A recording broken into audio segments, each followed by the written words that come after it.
So I just finished Metal Gear Rising: Revengeance, and I thought this was going to be a good game, but I'm really disappointed at how terrible it was.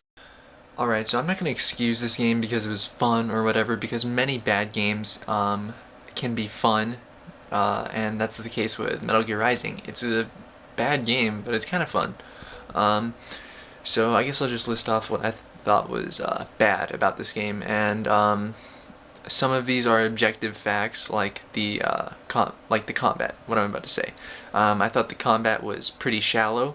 It gets really repetitive. If you're looking for a game with deep combat, this isn't it. Zandatsu is pretty repetitive. There's one animation per enemy type. The boss fights are pretty generic and boring, and there's too many cutscenes interrupting them, and every one of them ends in a quick time event. And you really don't get any satisfaction out of any of these boss fights, or any type of combat in this game. The story is also pretty bad. The writing is terrible, and the story really makes no sense. I couldn't tell you what was even going on in the story if you asked me, because I had no idea what was going on, and I had no clue what it was about. And in the end, it turns out some U.S. senator wants to kill kids in South America for their brains or something. I don't know. The dialogue is also some of the worst in the series. Yeah, even worse than you were the lightning in that rain, or can love really bloom on a battlefield. Yeah, it's really bad. And the presentation of this game is really terrible as well. It's really over the top. There's no subtlety to it. People are going to say that Metal Gear games in the past haven't been realistic, and they've always been over the top and crazy, but the difference between Metal Gear Rising and Metal Gear Solid games is that the Metal Gear Solid games were presented in a way that made it seem like believable, and didn't make it seem stupid. It seemed cool and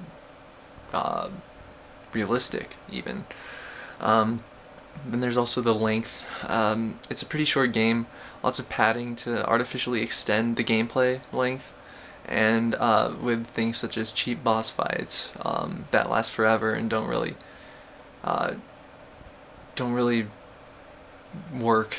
Oh yeah, and this game is about like 5 hours long. It has like 5 hours worth of content. If you saw in the beginning, you saw that my gameplay length was 4 hours 50 minutes, so it's pretty short. Yeah. Some good things about this game are, even though the combat is pretty shallow and repetitive, and Zandatsu is pretty repetitive, it's fun sometimes, you know. Even if it's pretty bad, it's fun.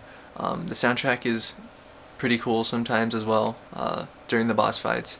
I didn't think I would really like it, the soundtrack I mean, but it's alright. If you're a true Metal Gear fan, don't buy this game. It's awful. It's got day one on disc DLC. If you want to play it just because you're interested in the Metal Gear universe like I am, I think you should pirate it. I got mine for free from a Gamefly trial. So I didn't pay $60 or $150 like some of the fools who pre-ordered this game. It's a really bad game.